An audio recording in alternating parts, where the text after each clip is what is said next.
Let's just say it, that was embarrassing, not the result. Well, yes, the result, but more than that, the performance, the way we played at home against Bournemouth, 0 open play shots until the 52nd minute, 0. Not one attempt from open play in the first half against Bournemouth.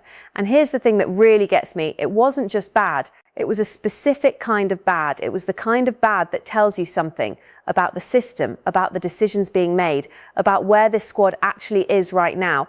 Because when your open play expected goals for the entire match is 0.19, that's not a bad day. That's a structural problem, and we need to talk about it properly, not the media version, not the "oh, Arsenal are missing Saka and Odegaard" excuse. Yes, they were missing. That's real. But that's not the whole story. Not even close. I've been watching this team for years. I've seen us play well without our best players. I've seen us adapt. I've seen Arteta find solutions. And what I watched on Saturday was not that. What I watched on Saturday was a team that without two specific players has almost no idea how to create a goal from open play. That is a problem, a real problem. And right in the middle of it, playing in a position he's never been good in, starting again in midfield, was Kai Havertz. Now, before I get into all of that properly, because we are going deep on this today, I'm Amelia. If you're new here, welcome.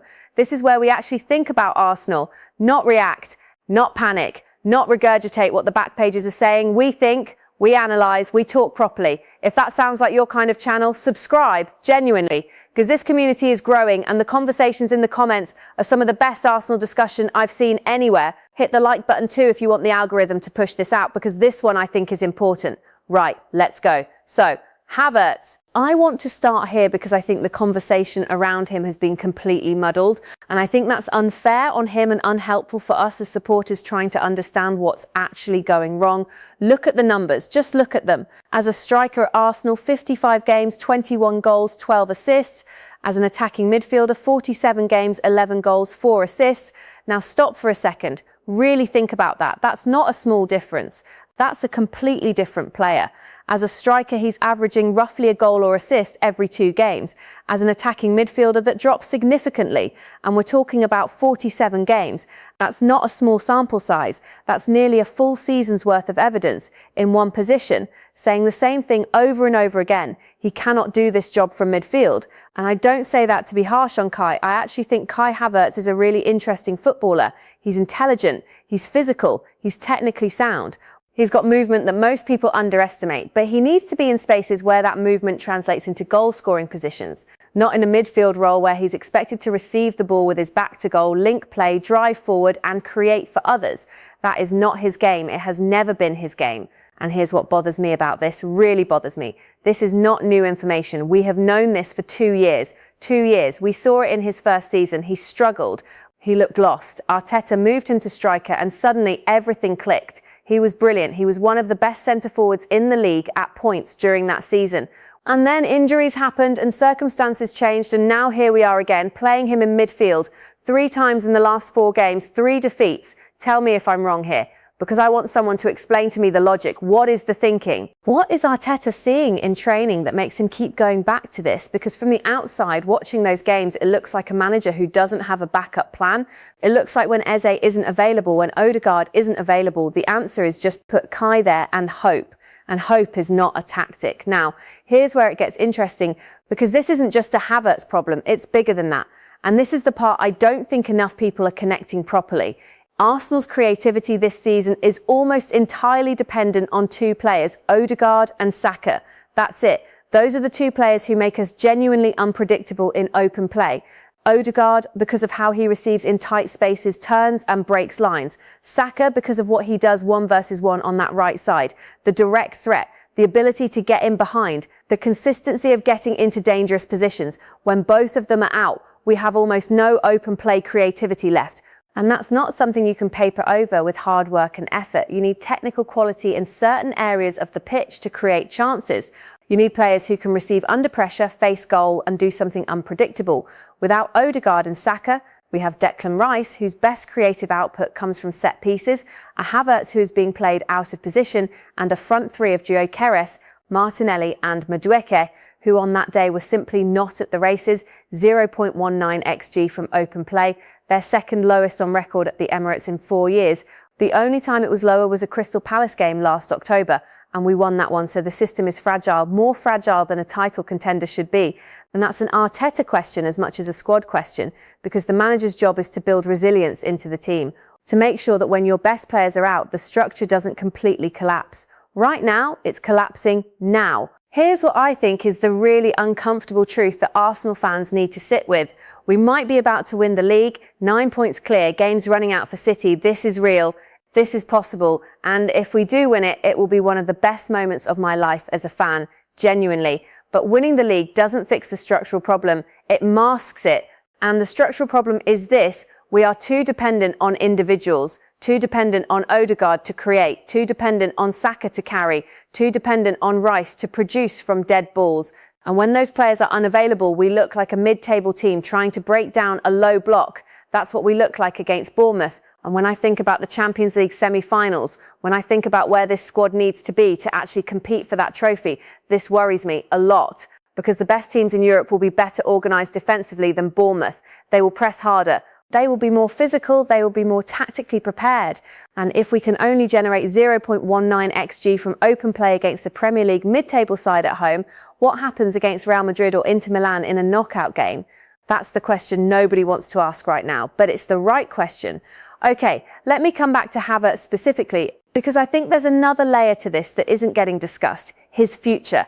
Now, he came out a couple of weeks ago during the international break, Germany press conference, and he was very clear.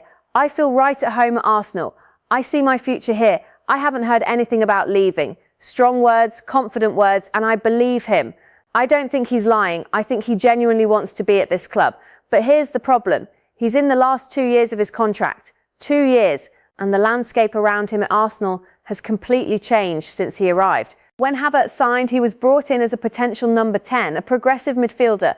There wasn't an Eze, there wasn't a Gyökeres, the squad was different, his role was different. Now, Eze is the creative attacking midfielder, Gyökeres is the first choice striker, Odegaard, when fit, is the number 10, and Havertz is what exactly? He's a brilliant striker who keeps getting played in midfield because the midfield options are thin, and that's a squad building problem, not a Havertz problem. But it creates a real question about his future regardless, because Bayer Leverkusen are interested. Their sporting director said publicly that he'd make an exception to his rule about re-signing former players for Havertz. Bayern Munich have also been linked. These are serious clubs, serious options. And if Arsenal can't guarantee him a clear starting role as a striker, which right now they genuinely can't because Gyökeres is the number 1, then why would he stay? Why would you stay somewhere and keep getting misused when you could go and play week in, week out in the position you're best in? That's a real conversation that's coming this summer. And I think Arsenal need to have an honest answer to it. Either commit to Havertz as your main striker option or let him go for a good fee before he walks for free in 2 years. Those are the two options. Anything in between is just avoiding the decision now. Here's the part that I find genuinely exciting. The Quantero twins, Edwin and Holger, signed from Independiente del Valle in Ecuador, officially confirmed by Arsenal, both 16, joining in August 2027. Now, before you say that's 2 years away, why does this matter now? Stay with me, because I think this signing tells you something really important about how Arsenal see themselves going forward. Think about where these players come from. Independiente del Valle, Huncapi, Moises Caicedo, William Pacho. These are not accidents. This is a system, this is an academy that produces technically complete, tactically intelligent footballers. And Arsenal have now signed 2 players from that exact pipeline in the same deal, twin brothers. Edwin is the winger, left-footed right side, quick, direct, 1-versus-1 specialist. The kind of player who can do what Saka does, isolate defenders and make something happen. And before you say he's 16, and that's a long way off, by 14 he and his brother had already won Ecuador's under-15 championship and were playing for the under-19 team. That is remarkable. That is not a normal trajectory. But Holger is the one I keep coming back to. Attacking midfielder, right-footed, technically gifted, progressive passer, quick feet 1-versus-1, described as a decisive creator with a killer final ball. Now think about that profile. Think about the problem Arsenal have right now. A creativity vacuum behind the striker when Odegaard is out.